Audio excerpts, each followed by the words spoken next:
Praise the lord. నేటి వాగ్దానము మొదటి కొరింథీయులకు రాసిన పత్రిక 15వ అధ్యాయము 54వ వచనం. విజయమందు మరణము మింగివేయబడెను.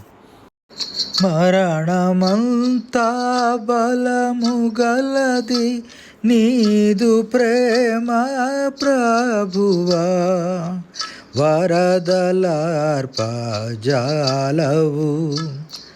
విజయుడాని ప్రేమను, ప్రేమగల మా ప్రభువా, ప్రేమయ్యున్నావయ్యా,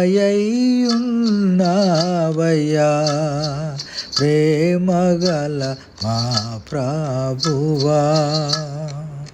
దేవా, యేసు ప్రభువు కలువరి శిలువలో మా పాపాల నిమిత్తమై ప్రాణం అర్పించి 3వ దినమున పునరుత్థానుడై మరణంపై విజయం పొందినందుకై వందనాలు. యేసయ్య నామంలో ప్రార్థిస్తున్నాం తండ్రి, ఆమెన్.